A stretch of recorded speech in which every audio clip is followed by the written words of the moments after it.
Welcome to the Snowbirds Expat Radio Podcast, powered by the Snowbird US Day Tracker app. I'm your host, Gerry Scott, and my goal is to give you answers to your cross-border questions, to ease the stress of a cross-border move or extended trip, and to keep you up to date on all you need to know with cross-border rules and regulations. Now let's get on with the show. Hello, everybody. It's Gerry Scott from the Snowbird US Day Tracker app, which is what we're doing today is the Snowbirds Expat Radio Podcast. So I welcome everybody to another exciting show that we're going to be having with Evelyn from Calgary. And Evelyn, before we go into all these questions, and today's theme is really the importance of pre-planning your immigration. May you be moving north or moving south. I mean, it's very important. And Evelyn is the go-to when it comes to immigration. She's been involved with the business for a very, very long time. I hope she gets to tell you the story why she went into immigration in the first place, because it really is a very a warm story, and you'll fall in love with Evelyn and her services when we get to hear her story again. So, Evelyn, a little bit more about yourself and your firm and what you do, and take as much time as you can when it comes to telling your story. Hi, Gerry. Thanks so much for having me. I'm honored to be back on your show talking about what I love the most, which is immigration law. I'm the founder of Ackah Business Immigration Law, and we are focused on Canadian and cross-border U.S. immigration law for professionals and businesses and families. And I've been practicing law for 26 years and having my own firm for 15 years. And we love what we do. We have a team of 18 internationally, and we're always here to talk and try to provide some solutions for immigration challenges.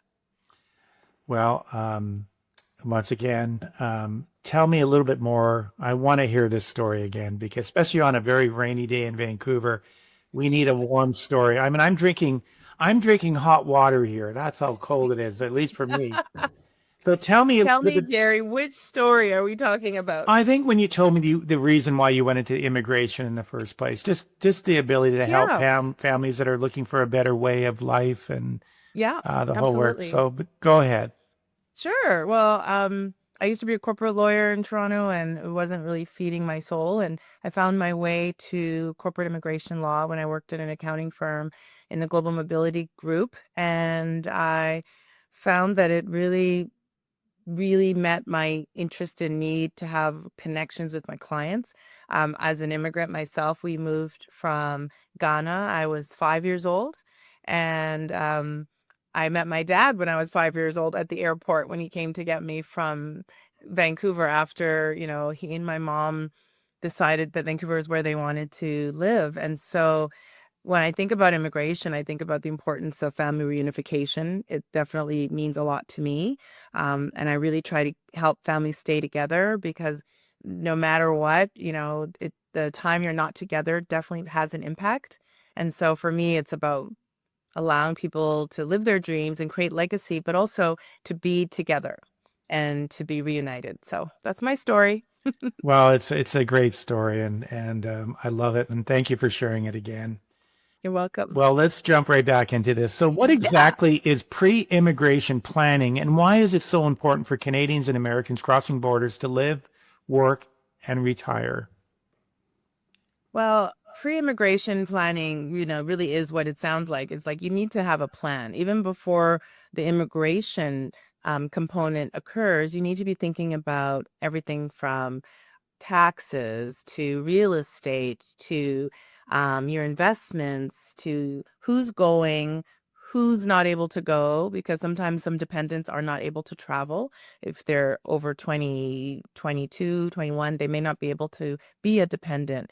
And so it's kind of putting those steps in early stages before you even reach out to me as an immigration lawyer to talk about how we can get you to Canada or the United States. So it's kind of like having a plan already, what your ideal goals would be.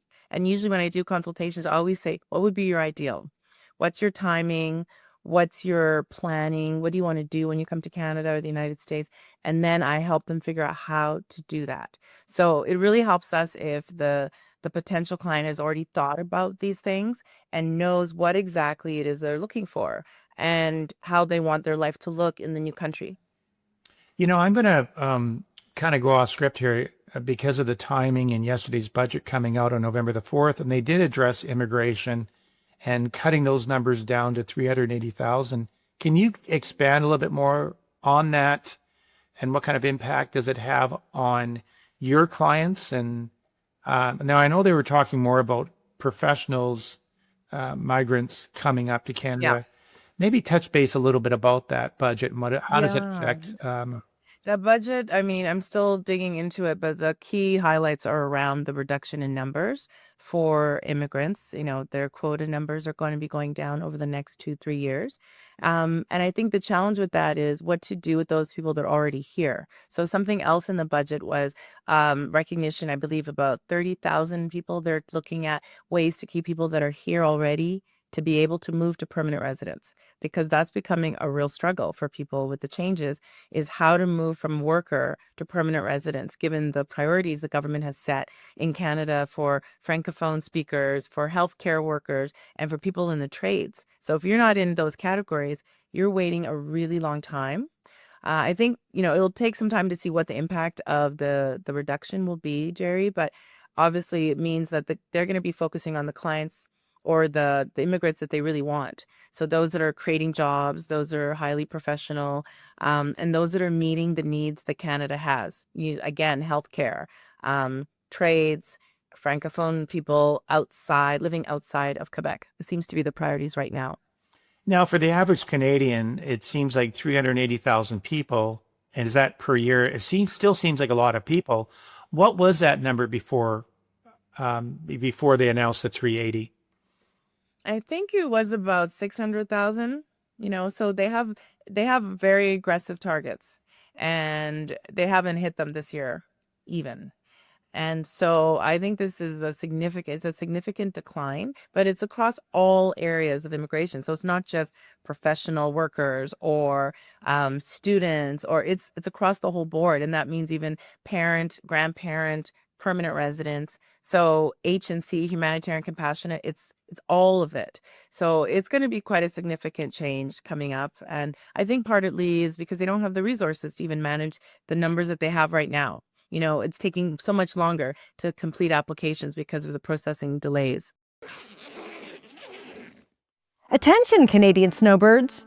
Want to enjoy your U.S. stay without worrying about immigration windows, tax rules, or accidentally overstaying? Meet Snowbirds U.S. Day Tracker. This mobile app helps you track your days in the U.S., log multi-year trips, and monitor your U.S. tax and visa exposure, all from your phone. It's designed specifically for Canadians traveling south for the winter. Stop guessing, stay compliant. Download Snowbirds US Day Tracker now and get peace of mind on your next cross-border adventure. Visit snowbirdsusdaytracker.com to get the download link, or look for a link in the show description for this episode. Have a plan before you land, and make your time in the sun about living well, not worrying about rules.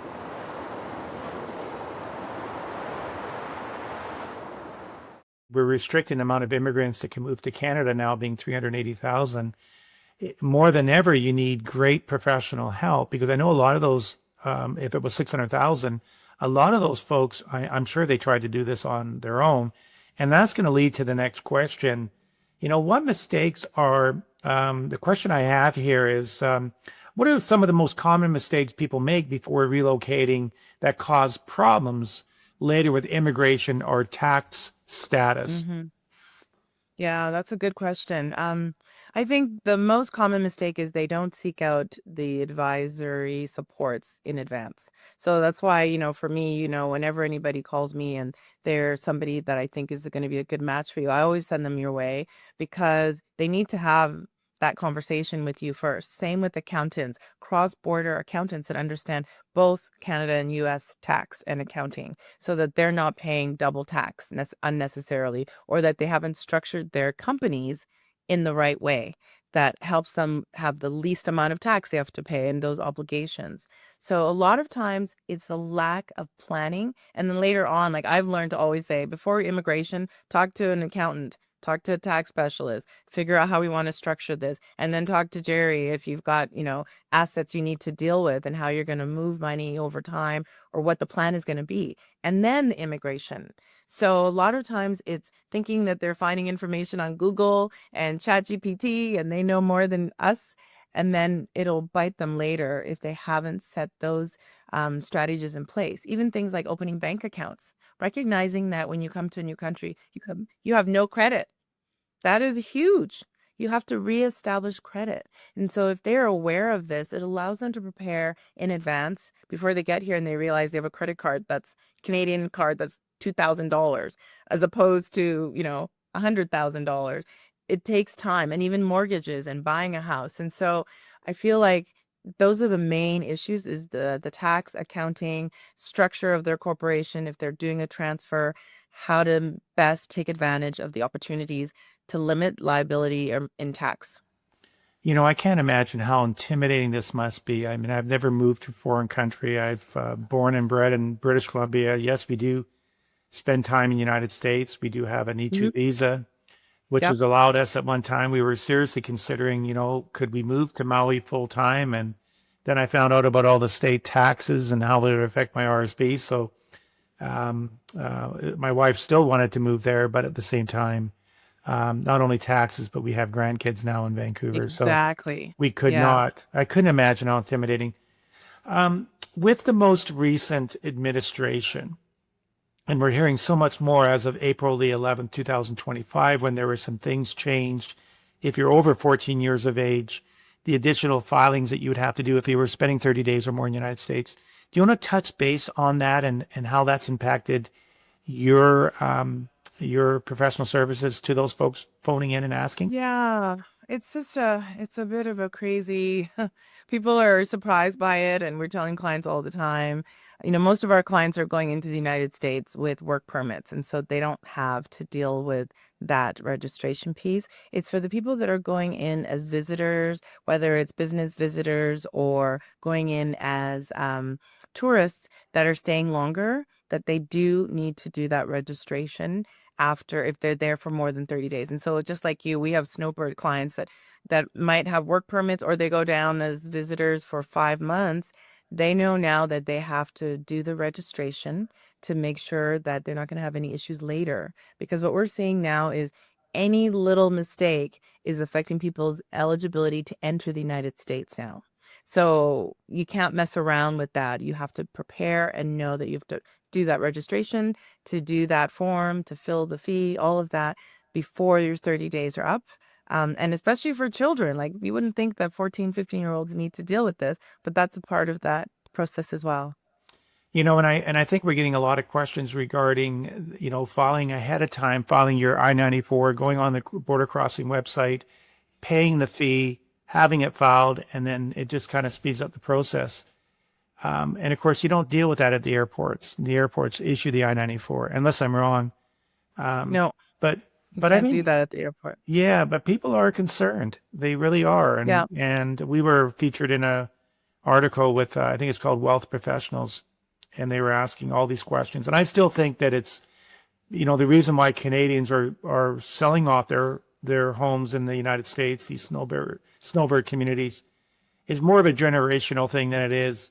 Because if I grew up with my mom and dad and that they had a place in Maui and we were going there every year, we have fond memories. Well, now Yeah. the younger generation, they want to go to Europe. They want to go to the Baltic states. They want to go someplace every year. Yeah. And Maui every year to see mom and dad is a bit of a inconvenience. And when we pass, they don't want our place. They want the dough. Give me the money. So we were I'll take your place, Gerry. It's okay. Yeah, exactly. Exactly. Well, we were like I say, in this wealth professional article, we were featured based on our knowledge, and our knowledge is through people like Evelyn. I mean, I'm just a sponge. Every time I get a chance to speak with Evelyn, I'm just making my notes and away we go. Never wanting to be an immigration lawyer. We will send those to to Evelyn. No, I'm the same. I send them your way. Absolutely. Now, how often does estate planning come up? Because that's the other thing. We talk about immigration. And I know there's this, and we can touch base on this quickly, but there's a 60-month rule. If an American moves to Canada, gets their PR status, explain that 60-month rule and how does it affect them going forward if they plan to move back? I don't know anything about that, Gerry. Okay. Are you talking? Yeah, I don't know anything about that. I'm just thinking, is it about estate planning, or is it about citizenship? Yeah, No? I should have really shouldn't have, going off script here. So basically what happens when an American moves to Canada here, the first 60 months and all the property that they acquire in Canada, if they were to exit, they wouldn't have to pay an exit tax on assets Oh, the exit acquired tax. before. So Yeah, I don't know anything about tax. That's why I always send them to professionals. there Sorry. we are. I just wanted to show the viewers how intelligent I was and You are very well, intelligent, try. I'm but I'm going to stay in my lane. That's exactly it. So I guess how do you, and I guess you kind of answered that question. So estate planning, they've acquired all these assets in the United States. Now they're coming up to Canada. Do you do any of that estate planning for them at all? Or is that usually Gosh, no. Yeah, it's all tax. No. I refer them. I talk to them about, again, the things that they need. I feel like we're like a repository of networks and people and referrals. So for me, it's like you have children, you have property you need to think about. Are you going to change your will? I can refer you to somebody to talk about that and plan, but I don't do that at all. It's about issue identification and letting them know you need to think about this tax, your assets, your investments, your health care, your children, what's going to happen with them if something happens to you. So if they're interested and want to make those changes, then I can refer them to one of our, trusted partners that will take care of them. Now, with all this going on with the administration, do you find, at least we found, that there's so many Americans wanting to move up to Canada, a lot of Canadians coming home?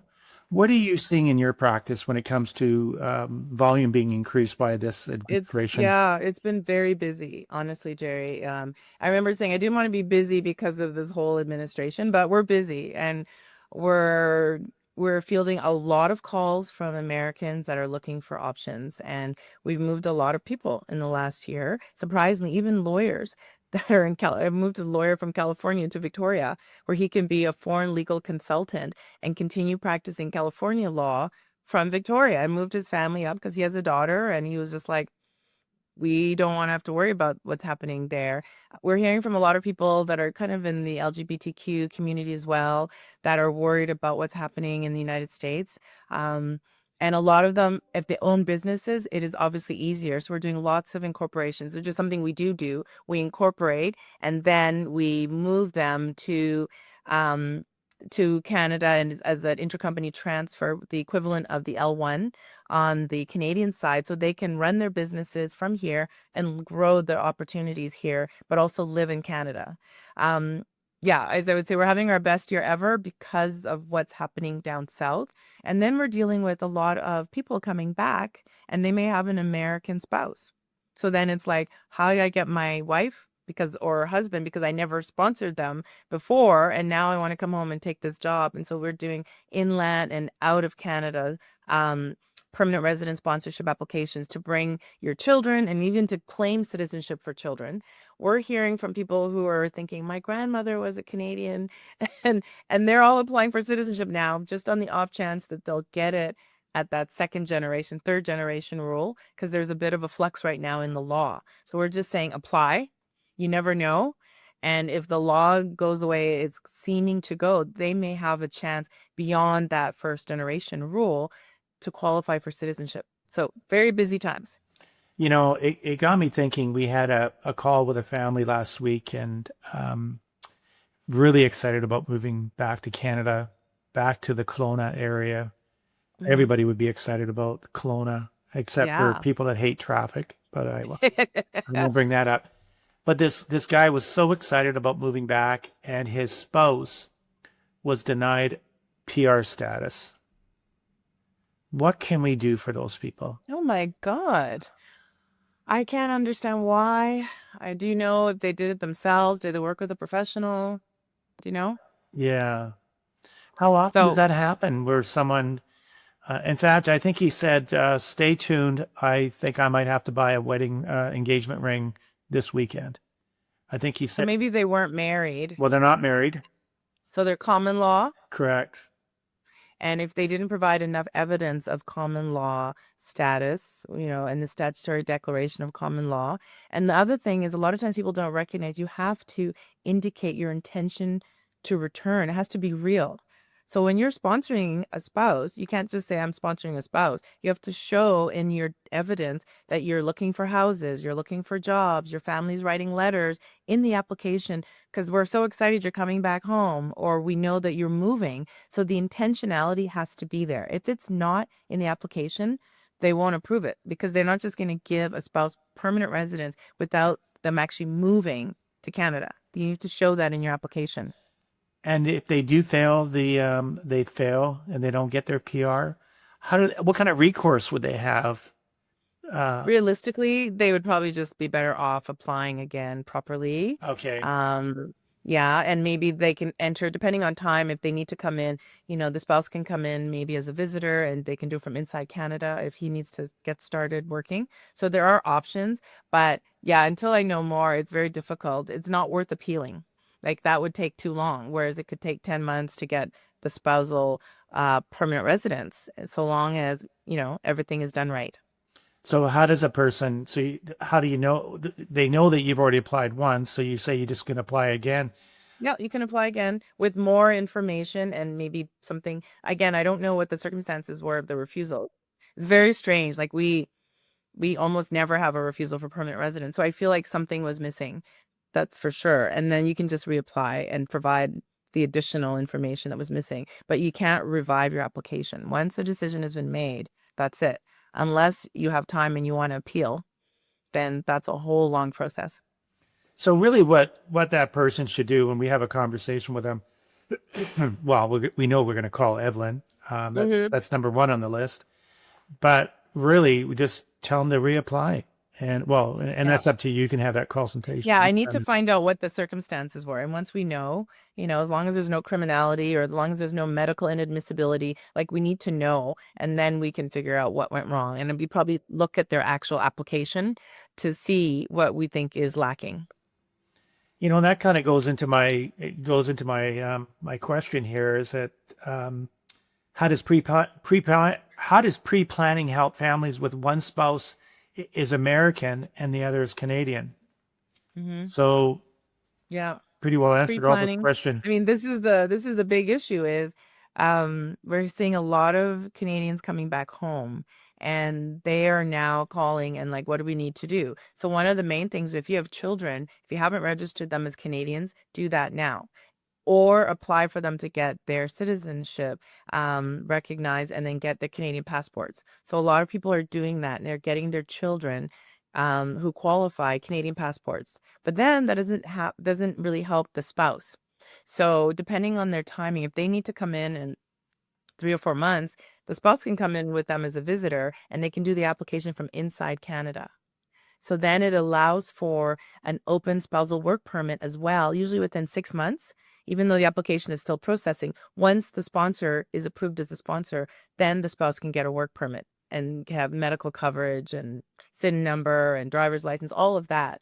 So they need to think about their timing. Like we had a client call us and he's a doctor or he's a dentist, Florida. They want to get out and he's Canadian. And so we're helping get the kids what they need. But the spouse, she's actually a lawyer, a law mama, one of the women in my different groups. And he needs to sponsor her. And so we're talking about the timing. Like, can you wait a year? If you can't, then you need to enter as a visitor and do it all from inside Canada, especially knowing that children can go to school, they'll have their citizenship, so it's just that one spouse. And that sometimes makes it a real challenge because they never thought about it before. And now it's urgent. As you and I have this opportunity to talk through our podcast, which I'm grateful for. I mean, it's almost like, send me the bill because I've got every day we're coming across because of our niche and our expertise in working with families that are, Canadians moving down south or Americans moving up here or Canadians coming home. Another situation came, one of our clients has their daughter married a U.S. person. She has a green card, but her kids, she's married to a U.S. person. She now has these two kids. I think they were 4 and 6. Yep. And a mother says, these kids should be dual citizens. Mm-hmm. And so tell us why they should do it now at 4 and 6 rather than waiting. I think I know the answer, but you tell me Yeah. the importance to. I don't know. Sometimes people, I know when you have children, I mean, it's a blur, especially when they're young and you just forget some of these things. But if you did not register their birth with the consulate, the Canadian consulate early on, then you definitely need to do that and apply for citizenship. And what I see sometimes is people don't do it. And then later on, it becomes urgent. Or even in the case of, unfortunately, if there's a marital breakdown, you can't move the kid easily back to Canada.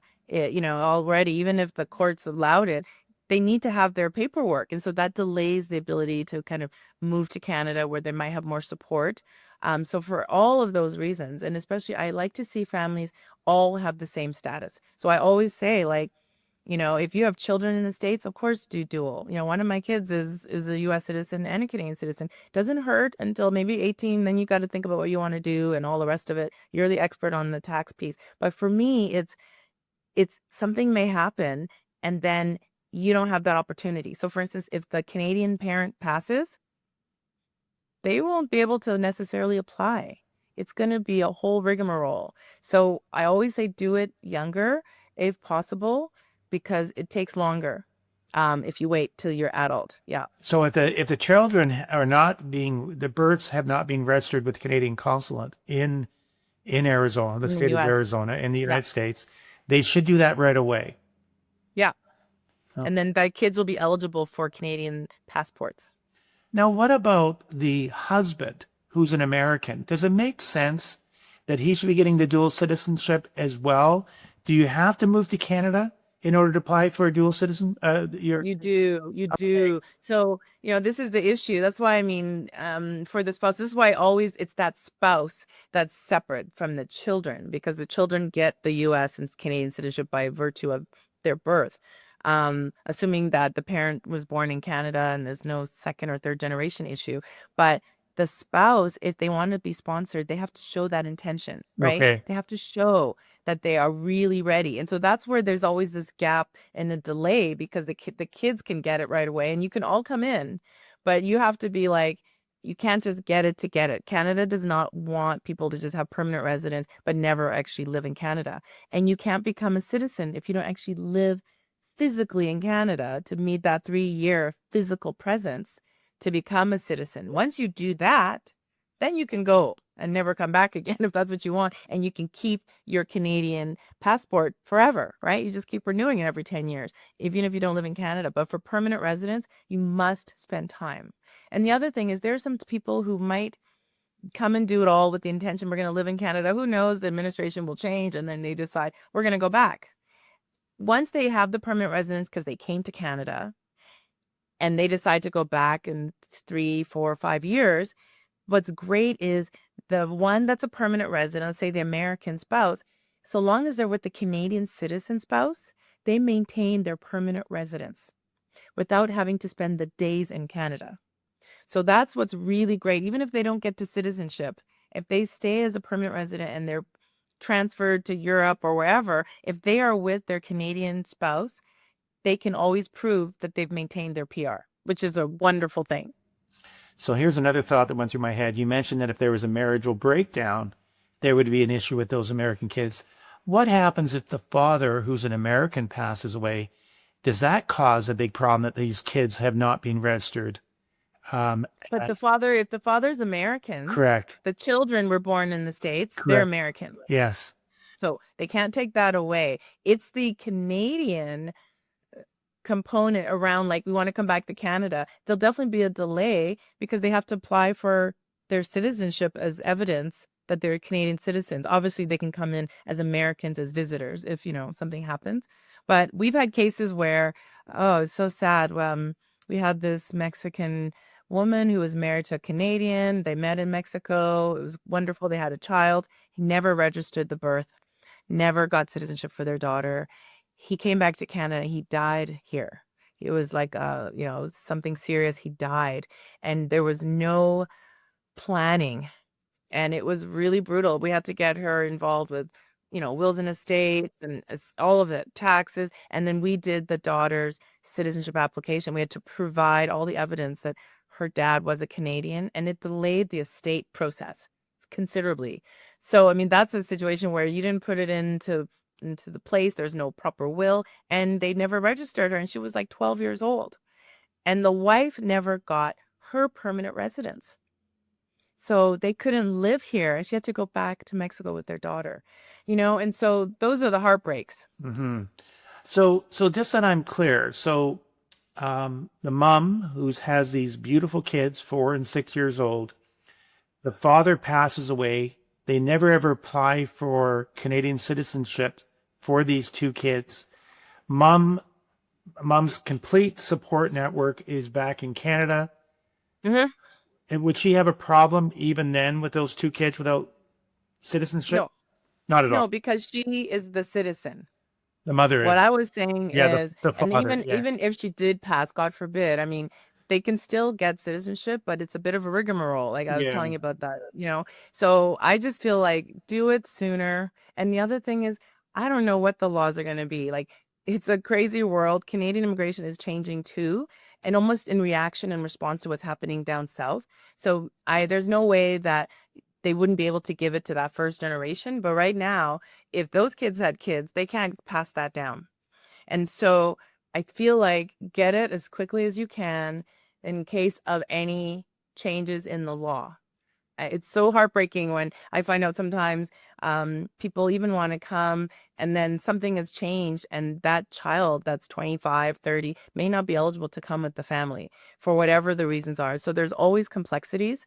And I just feel like try to get everybody on the same passports. And if they both can do dual, if that works, but it's always that spouse, because unless the intention is to be in the States or be in Canada, they can't do the application until they're actually ready to pull the plug, within a year or 2 years. Yeah. That's interesting. That's something that I've learned today. I didn't even think about this, but the spouse creates a problem because he's a U.S. person. He cannot get PR status or citizenship unless he's been in the country for 3+ years, or I think it's 1,095 days over 5 years. Yes. You got to prove. There's a great app out there, by the way, for tracking that. It's called the Canada Physical Presence. But it's interesting. So the spouse is a problem, but those 2 kids, why create another problem? Just get it done.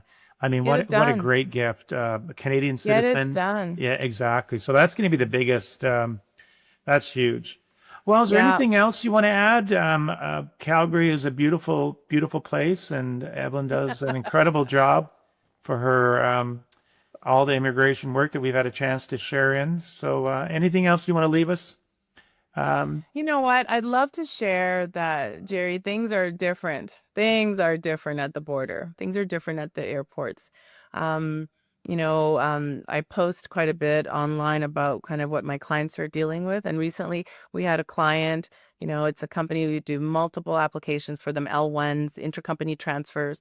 And they had somebody, a specialized knowledge worker, and no criminality, no nothing, travels, no problem to the States. We did the application.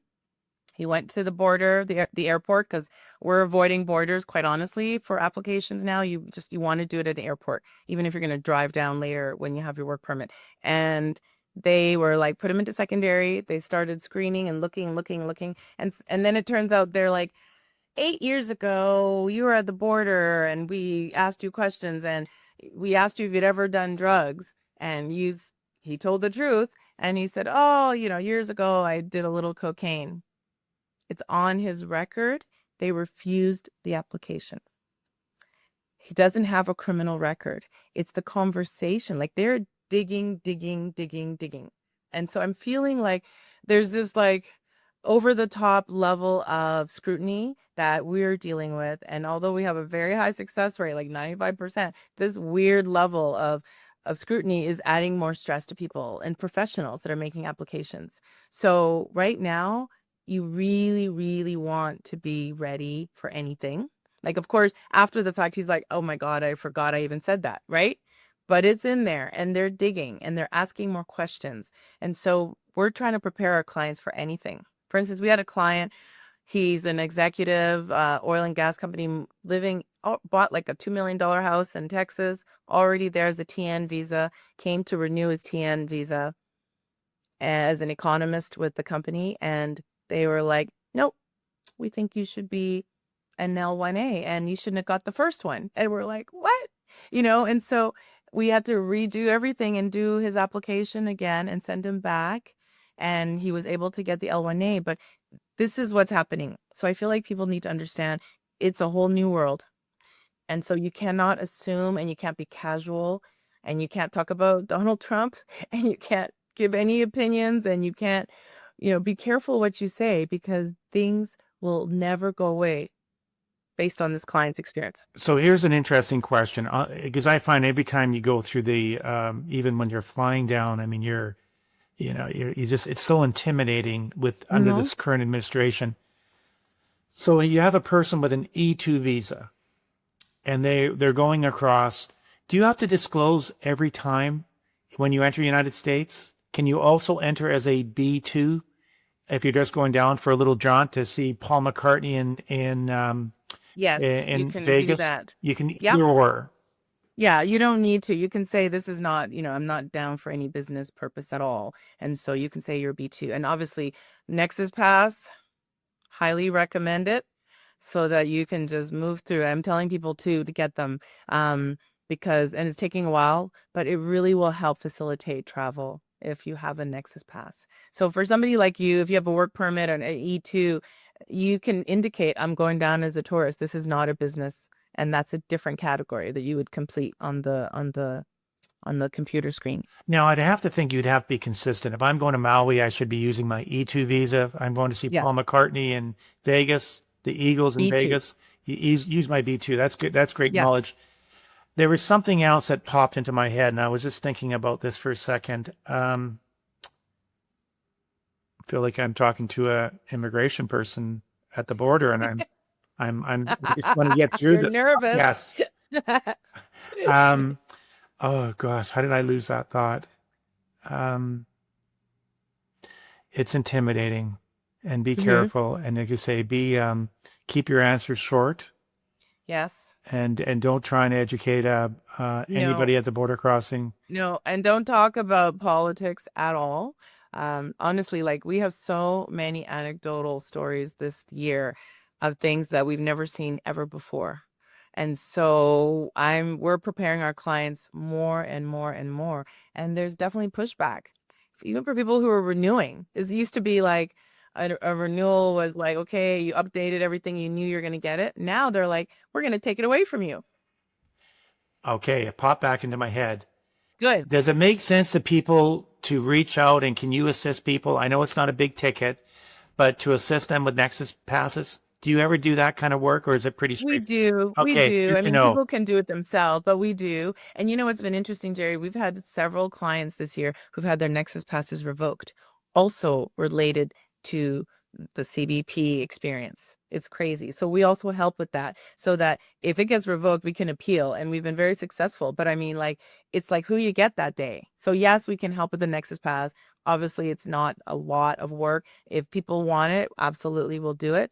It has to make sense for them too, cost-wise. But what we're doing more and more is helping with Nexus appeals where they've been canceled for we don't believe what you're doing, or you shouldn't have gone through. This time we had one guy who accidentally went through the Nexus line at the Peace, what is that? The Peace Arch. And he was on his way to Point Roberts, and normally he would go through, but he actually had some equipment and he should have gone through the regular line. And next thing you know, that's it. So we're able to get it back for him. But I mean, like somebody who goes back and forth to their place in Point Roberts every week, that was a huge issue, right? Is not having to wait in line with all the traffic as opposed to going through the Nexus lane. So definitely it's something to think about for people who travel a lot to just get it. And it makes life easier at the airport. My kids and I all have them. It's really helpful. And I think it makes a big difference to the travel experience, to not be so stressed out. Well, I know that you do a podcast as well, and you've got some great. I don't know if I've seen it lately, but you're still doing your podcast. You do, Yeah, I still am. Absolutely. and people can go to your website, Yep. and they can click on it. So Evelyn's got lots of information, and once again, I mean, we talked to a lot of immigration people, but the story that you told at the beginning of this podcast, and how much warmth you have for these people coming into Canada or coming home is very much appreciated. So, Oh, thank you, Gerry, for the opportunity. I really appreciate it. I'm so happy we have you in our back pocket because, as I say to everybody, you need to talk to Gerry in addition to the accountants and the tax people, because they need to know all of that before I do my job, so that I feel like they've gotten what they need. That pre-planning, you're a part of that pre-planning. You and Carson, great team, great people to work with. And our team loves you guys. So thank you so much for all the support. well, and same to yourself as well, because these are teams. May it be Evelyn, may it be one of the cross-border accountants. We can't, like you say, you got to stick in your own lane. But I Yes. truly appreciate what you do and how much care you show, and we can all feel this. And so thank you Thank very much you. again, and we look forward to Thank having you. you. Yeah, thank you. And we have a mutual friend in Tracy, so best wishes out to her. I know she's your Yes. godmother, so I hope she's doing She well. is. And She's doing great. Thanks to you. It's really, you've been so helpful. Like, that's why I even feel even better about referring, because I know how well you took care of her, somebody that I love, that's close to us and went through a lot. And you have made her life so much easier. So we're very grateful to you. well, thank you for the compliment. She's a wonderful person. So we had lunch together a while ago. We still got to make sure that we get the three of us The together. three of us. I'm coming home for Christmas, but you're probably going to be in Maui, I'm right? getting in Maui, but I will be back on. I'm going to be back in Canada on the 11th to the 15th. So if we can squeeze something in, we look forward to it. Of December? Yeah, but you're I going to be don't here come the- closer. I come I'll on the make it work. 22nd. 2026, 100% Okay. commitment. We get to see All Evelyn right, in we'll make person. it happen. Thank you so much. Okay, well, you for the take care. Best opportunity. wishes to your family and stay safe. Thank you too. Take care. Thank you again for listening to the Snowbird Expat Radio Podcast. The best way you can support the podcast is to forward the episode to a friend, and please don't hesitate to like, subscribe, or leave a comment. Now, before you go, let me leave you with one of my favorite quotes. Be kind to all, the world is small.